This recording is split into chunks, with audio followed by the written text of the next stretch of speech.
ओम नमो भगवते वासुदेवाय नमः। हरे कृष्णा, राधे राधे। प्रिय श्रोताओं, आज 21 जनवरी को माघ शुक्ल पक्ष की तृतीया तिथि है। आज सूर्योदय का समय रहेगा 7:14 पर और सूर्यास्त का समय रहेगा शाम 5:51 पर और ब्रह्म मुहूर्त सुबह 5:27 से लेकर 6:20 तक रहेगा। राहु काल का समय दोपहर 12:33 से लेकर के 1:51 तक रहेगा। विजय मुहूर्त 2:19 से लेकर के 3:01 तक रहेगा। तो प्रिय श्रोताओं, आज हम पहले सुनेंगे सीता नित्यनेम की कथा, उसके बाद हम माघ मास का 18वां अध्याय सुनेंगे। सीता माता कहानी कहा करती थी और श्री राम सुना करते थे। एक दिन भगवान राम को किसी काम से बाहर जाना पड़ गया।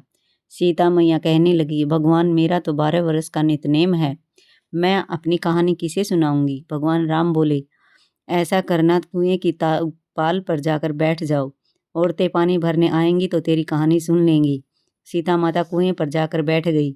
एक बहू आई, रेशम जरी की साड़ी पहन रखी थी और सोने का घड़ा ले रखा था। सीता मैया बोली, बहन मेरा 12 वर्ष का नित्यनेम सुन ले। बहू बोली, मैं तेरा 12 वर्ष का नित्यनेम सुनूंगी तो मुझे देर हो जाएगी, घर में सास लड़ेगी, कहानी नहीं सुनी। घर आई तो रेशम जरी साड़ी फट गई, सोने का घड़ा मिट्टी का हो गया। सासू बोली, बहू किसका दोष सिर ले आई। बहू बोली, सासू जी दोष क्या, कुएं पर एक औरत बैठी थी, कह रही थी मेरी कहानी सुन ले, मैंने नहीं सुनी तो ऐसा हो गया। अगले दिन सास वही साड़ी पहनकर वही घड़ा ले गई। सीता माता बैठी पाई, मेरी कहानी सुन ले बहन। सास बोली, कहानी एक बार छोड़ 4 बार सुनूंगी। राम आए, लक्ष्मण आए, देश के पुजारी आए, नित्यनेम का नेम लाए। आओ राम, बैठो राम, तनी रसोई जीमो राम, माखन मिश्री खाओ राम, दूध बतासा पियो राम, सूत के पलका मोठो राम, साल दुसाला पोठो राम, साल दुसाला ओढ़ो राम। अब बोलूं जय राम जी राम, राम सवारे सबके काम, खाली घर भंडार भरेंगे, सबका बेड़ा पार करेंगे। श्री राम जय राम, जय जय राम। वह बोली, बहन कहानी तो बहुत अच्छी थी। घर गई, रेशम जरी की साड़ी हो गई, सोने का घड़ा हो गया। बहू कहने लगी, सासू जी तुम कैसे कर लाई। बहू, तू दोष लगा लाई थी, मैं दोष उतार आई हूँ। ऐसी वो कौन थी, वो सीता माता थी, पुराने से नया कर देती है, खाली घर भंडार भर देती है, लक्ष्मी जी का वास कर दे और जो कुछ इच्छा हो उसे पूरी कर देती है। अच्छा सासू जी, ऐसी कहानी मुझे भी सुना दो। सास बोली, राम आए, लक्ष्मण आए, देश के पुजारी आए, निता नेम का नेम लाए। आओ राम, बैठो राम, तनी रसोई जीमो राम, माखन मिश्री खाओ राम, दूध बतासा पियो राम, सूत के पलका मोठो राम, साल दुसाला पोठो राम, साल दुसाला ओढ़ो राम। अब बोलूं जय राम जी राम, राम सवारे सबके काम, खाली घर भंडार भरेंगे, सबका बेड़ा पार करेंगे। श्री राम जय राम, जय जय राम। बहू कहने लगी, कहानी तो सासू जी बहुत अच्छी है। सासू बोली, बहू रोज कह लिया करेंगे। अब सास बहू नहाती, पूजा पाठ करती, नित्यनेम की सीता माता की कहानी कहती। एक दिन उनकी पड़ोसन आई, बहन जरा आँच दे दे। वह कहने लगी, अभी हमने आँच नहीं जलाई। वह बोली, तुम 4 बजे से उठकर क्या कर रही हो। हम नहाए धोए, पूजा पाठ करी, सीता माता की कहानी कही। वह बोली, इससे क्या होता है। वह बोली, सीता माता की कहानी कहने से अटूट भंडार भरते हैं, सारे काज सिद्ध हो जाते हैं। पड़ोसन बोली, बहन ऐसी कहानी तो मुझे भी सुना दो। वह बोली, ठीक है। और वह कहानी कहने लगी, राम आए, लक्ष्मण आए, देश के पुजारी आए, नित नेम का नेम लाए। आओ राम, बैठो राम, तनी रसोई जीमो राम, माखन मिश्री खाओ राम, दूध बतासा पियो राम, सूत के पलका मोठो राम, साल दुसाला पोठो राम, साल दुसाला ओढ़ो राम। अब बोलूं जय राम जी राम, राम सवारे सबके काम, खाली घर भंडार भरेंगे, सबका बेड़ा पार करेंगे। श्री राम जय राम, जय जय राम। कहानी सुनने के बाद पड़ोसन कहने लगी, बहन कहानी तो बहुत अच्छी लगी। अब वह पड़ोसन भी नित्यनेम सीता माता की कहानी कहने लगी। सीता माता ने उसके भी भंडार भर दिए। मेरी सीता माता जैसे उन सब के भंडार भरे हैं, मेरे भी भरियो, लक्ष्मी का वास हो, अन्नपूर्णा का वास हो। बोलो सीता माता की जय। जय श्री राम, जय श्री राम। और अब सुनते हैं माघ मास का 18वां अध्याय। वशिष्ठ जी बोले, मैंने दत्तात्रेय जी का कहा हुआ माघ महात्म्य कहा, अब मैं माघ महीने के स्नान से उत्पन्न फल को जो यज्ञों में उत्पन्न सब दानों का फल देने वाला है और सब व्रत एवं तपों के समान है। कहता हूँ, हे राजन, माघ स्नान से मनुष्यगण पवित्र हो दोनों मातृ पितृकुलों के पितरों सहित स्वेच्छाचारी उत्तम सुंदर विमानों पर चढ़कर स्वर्ग को जाते हैं। जो माघ महीने में सूर्योदय काल का स्नान करता है वह पिता तथा माता के वंश के समस्त मनुष्यों का उद्धार करके सुंदर माला लेकर स्वर्ग जाता है। सदा के पापी दुराचारी और कुकर्मी मनुष्य भी माघ के स्नान और हरि की पूजा करने से पाप के बड़े समुदाय से निर्मुक्त होकर भगवान के समान शरीर वाले हो जाते हैं। पाखंडी मनुष्य भी प्रयाग में माघ के महीने में 3 दिन स्नान करने से सज्जनों की गति को प्राप्त होते हैं। संसार में पुण्य तीर्थों में माघ महीने का स्नान मनुष्य को अत्यंत श्रेष्ठ है। इससे मनुष्य ब्रह्मवेताओं की दशा को प्राप्त होता है, इसमें कोई संदेह नहीं है। हे राजन, माघ में तप, दान, जप और हरि भगवान की पूजा ये सब अक्षय होते हैं। माघ के स्नान समय अन्न दान करने वाला स्वर्ग में अमृत पीता है। स्वर्ण दान करने वाला इंद्र के पास जाता है। दीपक, अग्नि और वस्त्र दान करने वाला मनुष्य कांति युक्त हो सूर्य लोक में वास करता है। माघ में स्नान करके जो भगवान की पूजा करते हैं वे स्वर्ग से लौटकर राजा होते हैं तथा दिव्य स्वरूपवान, भाग्यवान, मधुर बोलने वाले, धर्मयुक्त, बड़े धनी और 100 वर्ष की आयु वाले होते हैं।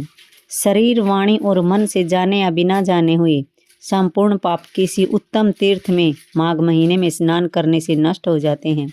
गंधर्व की कन्या पुराने समय में राजा के शाप से पाप के फल को भोगती हुई लोमस ऋषि के वचन से माघ महीने में स्नान कर पाप से छूट गई। यह आश्चर्य है। राजा दिलीप ने यह सुन गुरु चरणों में प्रणाम करके बड़ी श्रद्धा से पुरोहित से पूछा, हे भगवान, कन्याओं को कहाँ से शाप मिला? वे कन्याएं किसकी थीं? उनके क्या नाम थे और उनकी क्या उम्र थी? किस तरह वे लोमस ऋषि के वाक्य से पिशाची शाप से मुक्त हुई? उन्होंने माघ महीने में कहाँ स्नान किया और संख्या में कितनी थी? वशिष्ठ जी ने कहा, हे राजन, इस धर्मपूर्ण और संतान को पैदा करने वाली अपूर्व कथा को सुनो। सुख संगीत नाम के गंधर्व की कन्या विमोहिनी थी। सुशील की कन्या सुशीला, सवरवेदी की कन्या सुस्वरा, चंद्रकांत की कन्या सुतारा तथा सुपर्व की कन्या चंद्रिका थी। हे राजन, ये सुंदर नाम इन अप्सराओं के थे। ये 5 कन्याएं नित्य भोग करने वाली स्त्रियों के समान सदैव शोभायमान थीं। चंद्रमा के समान स्वच्छ अमृत रस युक्त थी। माता पिता की लाडली ये कन्याएं कुबेर के स्थान में विचरती थी। कौतुक से एक बार 5 मील कर माघ महीने में एक जंगल से दूसरे जंगल में मंदार के फूल तोड़ती हुई गौरी पूजा के लिए सुंदर जल वाले सरोवर पर गई। कमलों को लेकर उज्जवल स्फटिक युक्त सरोवर में स्नान कर मौन धारण किए हुए उस स्थान की सुनहरी रेत से उन्होंने उमा की मूर्ति बनाई और चंदन, कपूर, कुमकुम और सुंदर कमलों से इस मूर्ति का भक्ति से पूजन करके ताल देकर नृत्य करने लगी। जब ये कन्याएं रसीले सुर में गा रही थी और नाचने में लीन थी, उसी समय उत्तम तीर्थ अछोद में वेदनिधि मुनि के पुत्र अग्निप ऋषि स्नान को गए। वह युवा ऋषि रूप में सुंदर मुख, कमल के समान नेत्र, विशाल छाती, सुंदर भुजाओं वाला, श्याम शोभा का, शिखा सहित वह ब्रह्मचारी दंड लिए, कामदेव के समान शोभायमान, मृग चर्म ओढ़े, सुंदर यज्ञोपवीत पहने, कमर में स्वर्ण की सी मूंज की करधनी पहने उस ब्राह्मण को वहां सरोवर तट पर देख कर वे कन्याएं बड़ी मुग्ध हुई और आपस में कहने लगी कि यह हमारे नेत्रों का कौन अतिथि है। नृत्य गान त्याग कर वे सब इसको देखकर काम से उत्तेजित हो गई। ये 5 मोहित कन्याएं देखो देखो ऐसा कहकर उस उत्तम ब्राह्मण युवा के चित्त में काम कीड़ा उत्पन्न करने लगी और यह अप्सराएं विचार करने लगी कि क्या यह कामदेव है या अश्विनी कुमार है या कोई गंधर्व है, किन्नर है या सिद्ध है या किसी ऋषि का पुत्र है अथवा कोई श्रेष्ठ मनुष्य है। यह कोई भी हो, ब्रह्मा ने इसको हम लोगों के लिए ही बनाया है। गौरी हम कुमारियों के लिए ही इसे यहाँ लाई है। हे नृपवर, 5 कन्याएं आपस में कह रही थी कि यह तुमसे वरा गया है तथा मुझसे वरा गया। जैसे तुमसे वरा गया वैसे मुझसे वरा गया। वहाँ पर इसके वचन को सुनकर मध्याह्न की विधि करके उस ब्रह्मचारी के ने मन में सोचा कि यहाँ तो बड़ी बाधा हुई। ब्रह्मा, विष्णु, शिव आदि देवता और योग बल वाले ऋषि लोग भी अबलाओं की लीला से मोहित हो गए। यह बड़ा आश्चर्य है। स्त्रियों के नेत्र रूपी तीक्ष्ण बाणों से किस कामन रूपी हरिण नहीं बिंध जाता। महात्माओं का कहना है कि स्त्रियों के पास रहना कष्टकारक है, इसलिए जब तक ये पास नहीं आती मैं घर चला जाता हूँ। जब तक ये वीरांगनाएं उसके समीप नहीं आई उसके पहले ही वह विप्र वैष्णव प्रभाव से अंतर्ध्यान हो गया। हे राजन, तब इस ऋषि पुत्र के चले जाने पर ये कन्याएं आतुर हो नेत्रों से शून्य 10 दिशाओं में देखने लगी और कहने लगी, यह कोई जादूगर या मायावी है जो देखते देखते विलीन हो गया। फिर विरह की अग्नि में जलती हुई बोली, हे कांत, यह जादू की माया छोड़कर अपना दर्शन दो। क्या ब्रह्मा ने हम लोगों को बड़ा कष्ट देने के लिए ही तुम्हारी रचना की है? क्या तुम दया रहित हो? हम पर तुम्हारी रुचि नहीं है? हम पर विश्वास नहीं करते या हमारी परीक्षा ले रहे हो? क्या तुम नाचने में होशियार हो या माया में चतुर हो? क्या किसी के चित्त में घुसकर उसमें से निकलना नहीं जानते? क्या हम अपराधियों पर क्रोध करते हो? क्या दूसरों को धोखा देने या किसी के दुख को नहीं जानते? हे हरदेश्वर, तुम्हारे दर्शन बिना हम न जिएंगी। फिर से तुम्हारे दर्शन की आशा में हम जी रही हैं। दया कर आप हमें शीघ्र ले चलो और अपने दर्शन देकर हमारे दुख को तुरंत दूर करो, क्योंकि सज्जन लोग किसी के विनाश को नहीं देखते। तो प्रिय भक्तजनों, 18वां अध्याय यहीं पर समाप्त होता है।